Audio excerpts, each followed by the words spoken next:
Muchas veces decimos que hay un círculo virtuoso, porque lo que donamos, lo que ofrecemos es lo que sabemos, pero porque interactuamos con la comunidad aprendemos cosas nuevas, necesitamos investigar otras cosas y entonces volvemos a los aprendizajes curriculares. Y este circuito me encantó. Estas son imágenes de una experiencia de la Facultad de Ciencias Económicas de la Universidad de Mar del Plata. Sebastián Puglisi, que ustedes lo ven de locutor y dando los avisos prácticos, lo pueden agarrar en algún intervalo para que les cuente más de esta experiencia. Los estudiantes de Ciencias Económicas, de todas las carreras de la facultad, en el último año de la carrera tienen un seminario de aprendizaje-servicio. Y entonces todo lo que aprendieron en la carrera lo tienen que aplicar al servicio, como en este caso de un microemprendedor que, vieron, típico, el municipio le dio un pequeño fondo económico, pero si no lo sabe administrar bien, se va a fundir en 6 meses. Entonces los estudiantes lo ayudan a inscribirse en los registros legales que se tiene que inscribir, a saber hacer un balance, a hacerle el estudio de costos, lo ayudan a poner en pie su pequeña empresa. Pero después, en el seminario de aprendizaje de servicio, hay un momento de reflexión sobre la práctica, donde los estudiantes dicen, me preguntaron esto y esto yo no lo sé y lo necesito aprender y a qué profesor le tengo que preguntar, donde se comparte lo vivido. Y entre las reflexiones de ese espacio, un grupo de estas estudiantes decía que ese seminario de aprendizaje de servicio los ayudó a darse cuenta que se trata de un ida y vuelta constante. Este círculo virtuoso, ayudando y sirviendo desde nuestros conocimientos técnicos adquiridos a lo largo de estos años, nos enriquecimos tanto a nivel personal como académico. Otra vez esta paradoja. Entonces, a veces este circuito se da a lo largo de distintos años y de distintos proyectos. En el segundo bloque vamos a tener ocasión de escuchar a la Facultad de Medicina de la Universidad de Tucumán, que fue la primera en ganar el Premio Presidencial de Educación Superior. Y la universidad hizo una reforma curricular por la cual los estudiantes de medicina de Tucumán, una vez que hicieron el hospital escuela, que hicieron todo lo que hacen nuestros estudiantes de medicina, tienen que pasar 6 meses en una pasantía rural o en un centro de salud de la periferia urbana, haciendo su trabajo de investigación sobre cuestiones de salud pública y atendiendo y colaborando en esos centros de salud.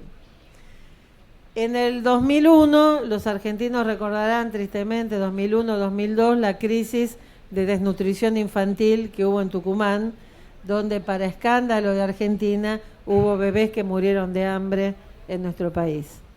Esos estudiantes de medicina que estaban trabajando en la periferia urbana, porque estaban aplicando sus conocimientos e investigando en la comunidad, vieron que una de las causas de esas muertes había sido que las familias, para cuando se daban cuenta que su bebé estaba en riesgo y lo llevaban al hospital, era tarde. Entonces hicieron lo que no muchos médicos hacen. Estos estudiantes salieron de a 2 a golpear puertas en los ranchos de las zonas más pobres de Tucumán, a ofrecerse a diagnosticar la salud de los niños más pequeños, y de esa manera buscaron, identificaron y nutrieron a más de 400 bebés que estaban en riesgo y a los que les salvaron la vida.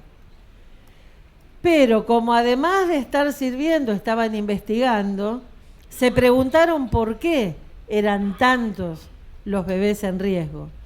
Y descubrieron, entre otras cosas, que había una leyenda urbana que decía que amamantar deforma el busto y que muchas madres jóvenes no amamantaban por miedo a quedar deformes. Entonces surgió otra investigación para preguntarse qué sabían los estudiantes de medicina de lactancia. Hicieron una encuesta y la mayoría de los estudiantes bocharon. Entonces fueron con una propuesta a la facultad y hubo un cambio curricular, se creó un curso específico sobre lactancia, entendido como un problema central de salud pública de la provincia, que los futuros médicos de la provincia necesitaban saber mucho de ese tema. Y entonces, no me voy a adelantar porque el proyecto seguramente lo va a comentar la representante de la facultad. Ahora hay un proyecto de promoción de educación para la lactancia en los hospitales públicos en Tucumán, llevado adelante por estudiantes de la facultad. Fíjense cómo este círculo hace que a veces empecemos con un proyecto, después surja otra dimensión, abarquemos otro, pero es siempre, como dice la chica de Mar del Plata, es siempre una ida y vuelta constante. Muchos habrán visto los cuadrantes del aprendizaje-servicio, no me voy a detener porque si no los conocen, los conocerán a la tarde. Yo me quiero detener en el rincón del aprendizaje-servicio para volver al guión y enfatizar que este guión une estas dos dimensiones en donde, por un lado, decimos que hay aprendizaje-servicio cuando hay una motivación solidaria que es relevante. Y yo subrayo relevante. Convocar a los estudiantes para que hagan una colecta, para cubrir una necesidad que no conocen o que no es relevante ni siquiera para los destinatarios, no es motivación.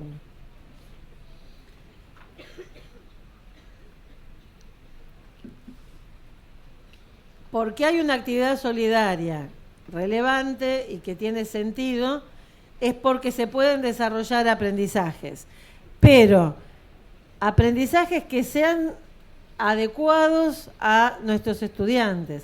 Hay cosas que los niños de jardín pueden hacer y hay cosas que no pueden hacer. Hay cosas que son pertinentes para los estudiantes de medicina o para los estudiantes de arquitectura, pero que no son pertinentes para los estudiantes de diseño gráfico. Entonces, es necesario también definir el problema social al que vamos a abordar en función de los saberes que podemos poner en juego solidariamente. Porque es inútil que yo me ofrezca a solucionar el problema de vivienda siendo profesora de historia. No le voy a servir a nadie. Lo que sé es lo que puede servir. Y por eso está esta segunda selección, esta segunda dimensión, que está unida estrechamente a la dimensión solidaria, que es saber cuáles son los contenidos educativos pertinentes. Los programas escolares nosotros sabemos que tienen muchísimas cosas. Mira, yo soy profesora de historia, tenía una colega que le dedicaba en segundo año 1 mes y medio a hablar de Napoleón Bonaparte. A ella le encantaba Napoleón y a sus alumnos, si no le gustaba Napoleón, les iba muy mal en la prueba del bimestre.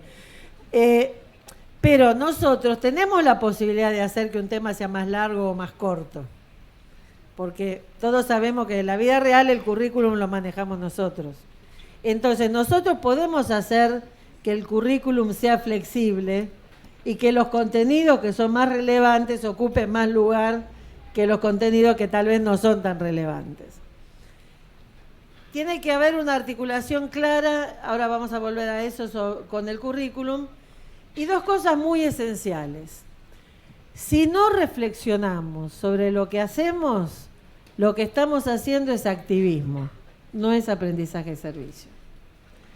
Huxley decía, la experiencia no es lo que le pasa a una persona, sino lo que uno hace con lo que le pasó. El aprendizaje-servicio no es lo que los chicos hacen, no es lo que les pasó en la comunidad. Es lo que aprendieron de lo que hicieron y les pasó en la comunidad. Y si no damos el espacio para pensar, estamos ayudando a los inundados, ¿por qué se inundan siempre lo mismo? ¿Cuáles son los problemas de fondo por los cuales tenemos que atender siempre el mismo problema? Si no estamos reflexionando sobre las cuestiones de fondo, sobre los derechos humanos que están involucrados, sobre las cuestiones sociales, incluso, como decía Mafalda, de la mala palabra con P, si no reflexionamos sobre los contextos políticos en los que se desarrollan nuestras actividades, sobre las relaciones de poder que se generan en la comunidad y en las que nos involucramos, si no generamos todas esas reflexiones, nuestro aprendizaje se empobrece y corremos el riesgo de ser entusiastas y bien intencionados activistas que a veces terminamos metiendo la pata porque tenemos más corazón que cabeza. Y sobre todo en el ámbito de la educación superior, Si no involucramos la investigación en las prácticas de aprendizaje-servicio, nuestro aprendizaje-servicio queda rengo. Porque si no nos tomamos el tiempo de hacer las investigaciones pertinentes, de conocer la realidad, de ofrecer soluciones que estén fundadas en conocimiento sólido, en conocimiento riguroso, estamos corriendo el riesgo de hacer más de lo mismo. Miren, con mucha honestidad intelectual, en un seminario, los colegas de la Universidad de Costa Rica nos contaban de un proyecto en el cual, con la mejor de las intenciones, un grupo de estudiantes de ciencias agropecuarias había recomendado a una población cambiar sus gallineros por criaderos de cerdos, pero porque no había investigado bien el tema y porque había olvidado el pequeño detalle de los ciclos de vacunación, había hecho que la gente se comiera las gallinas y que después se le muriera el cerdo y se quedaran sin nada. Entonces, para mí es siempre un ejemplo triste pero real de que si no somos tan rigurosos en nuestros proyectos de solidaridad como lo somos para publicar en una revista de lengua extranjera que califica para los índices internacionales, si no somos igual de rigurosos, corremos el riesgo de estar haciendo malas cosas.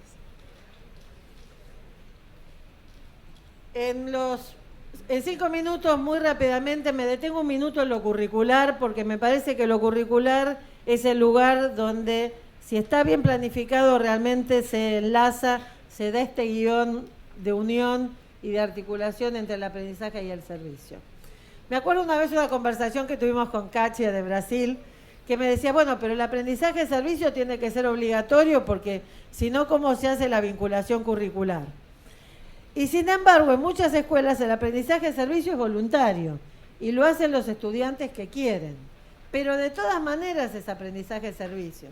Y a mí me encantó esta experiencia, la saqué de un libro que publicaron en Brasil. Allá no tienen el premio presidencial, pero tenían un sello de escuela solidaria, un sello de calidad para las escuelas que hacían proyectos de voluntariado educativo.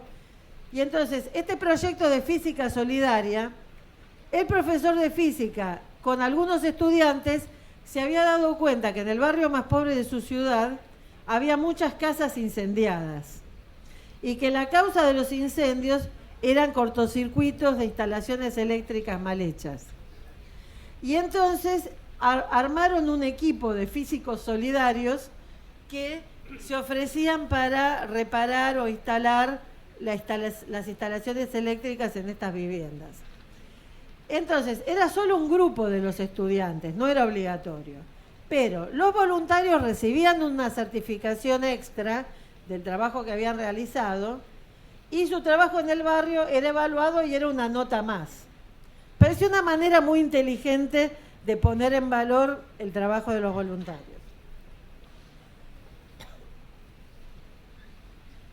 Por si hubiera algún docente argentino que todavía no lo conoce, hay un documento que se llama Orientaciones para el Desarrollo de los Proyectos Sociocomunitarios Solidarios, que está online, así que le sirve también a los colegas de otros países. Ahí hay toda una lista de, en cada materia, qué tipo de proyectos de aprendizaje-servicio sabemos que se pueden hacer.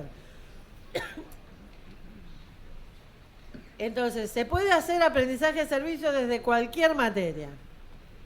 Y también, como decíamos antes, hay una resolución del Consejo Federal en la que incluso tienen el modelo de certificación para darle a los estudiantes y a los docentes que participan voluntariamente de proyectos de aprendizaje-servicio. Iba a contarles el currículum de la Escuela de Quilmes, pero no tenemos tiempo. Cierro este tema curricular con el ejemplo de la Universidad Católica de Temuco. La carrera de veterinaria tiene un proyecto de aprendizaje-servicio que tiene que ver con un problema que pasa en Chile, pasa en Argentina y en muchos de nuestros países, el tema de los perros sueltos en las pequeñas ciudades y en las no tan pequeñas. Y entonces los estudiantes de veterinaria colaboran en la promoción del cuidado de los animales, pero también concretamente los de los cursos superiores ayudando a atender a los perros en el canil municipal. Y entonces, hay toda una secuencia pedagógica a lo largo del currículum de la carrera, en la cual los de primer año hacen las actividades que tienen que ver más con la difusión, con las cuestiones conceptuales, y a medida que van avanzando en las carreras, terminan haciendo cirugía y atención en consultorio para los perros de lo que nosotros llamaríamos la perrera, y gatos también, y animales domésticos, y muchos terminan haciendo sus tesis sobre salud pública y medicina en pequeños animales. Como ven, el aprendizaje de servicio recorre transversalmente toda todo el currículum. Yo voy a terminar con la historia de una escuela. Es una escuela que los que vienen desde los primeros seminarios conocen muy bien, que este año volvió a ganar el premio presidencial, este año finalmente ganó el primer premio. Es una escuela que en los años 90 era una escuela técnica de la periferia de su ciudad, en Mendoza, una escuela con 40% de deserción, una escuela que era considerada con justicia una escuela vulnerable y que empezó haciendo proyectos solidarios como manera de motivar a los estudiantes a quedarse en la escuela. Y los primeros proyectos, allá a finales de los 90, de prevención sísmica, ahí no ven a los chicos porque están escondidos debajo de los bancos haciendo el simulacro, eran proyectos que no hubieran ganado el premio presidencial en esa época, pero de pequeños proyectos que tuvieron impacto en la motivación de los estudiantes, fueron pasando a proyectos cada vez más complejos. Primero para su barrio, en una época en que no había tantos celulares y las ambulancias no entraban en el barrio como el de ellos, y solo algunos vecinos tenían teléfono para llamar a la ambulancia, generaron un sistema electrónico de intercomunicación, y entonces la señora que estaba embarazada y que se le había adelantado el parto, podía tocar la alarma y avisar al vecino que tenía teléfono, y entonces la ambulancia llegó a tiempo y el nene nació sano y salvo. Bueno, fueron haciendo proyectos cada vez más sofisticados de automatización del hospital, hace 2 años presentaron un proyecto imponente que le habían automatizado la casa, hecho una casa inteligente para una persona que solo podía mover un músculo del brazo, y con ese músculo podía prender y apagar las luces, prender y apagar el gas, cerrar la puerta. Habían hecho que pudiera manejar autónomamente su casa con todos estos implementos de robótica. Y este año inventaron un robot que puede limpiar los canales, las acequias de Mendoza, y ahorrarle a la provincia millones de pesos y contribuir a solucionar el grave problema hídrico que tiene Mendoza desde hace ya varios años. Ese proyecto, estos chicos lo presentaron en su consejo deliberante, lo presentaron en la legislatura de la provincia. ¿Dónde están los del Españolo? ¿Están? Parece. Porque esto es lo que crea el aprendizaje de servicio.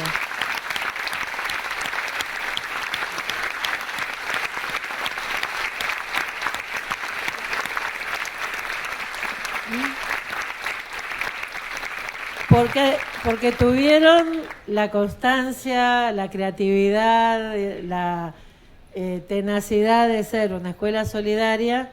La provincia los galardonó como una de las mejores escuelas de Mendoza en términos de calidad educativa. Y para mí son un símbolo de que una escuela solidaria es una buena escuela, o como decían los estudiantes de la Facultad de Medicina de Tucumán, algunas universidades viven para la excelencia académica. Nosotros creemos que la excelencia académica es solo un medio para servir a nuestra gente. Y en el aplauso a los chicos del Españolo, yo quiero recordar al profesor Carlos González, uno de los que inició este proyecto, que estuvo muchos años viniendo al seminario, que falleció repentinamente el año pasado después de pelearle al cáncer. Y me parece que son por docentes como Carlos, por docentes como ustedes, que la Argentina tiene muchas escuelas que, vuelvo a lo que decía antes, aunque seamos invisibles, aunque los medios solo registren las malas noticias, aunque el árbol que cae haga más ruido que el bosque que crece, nosotros seguimos haciendo crecer el bosque. Muchas gracias.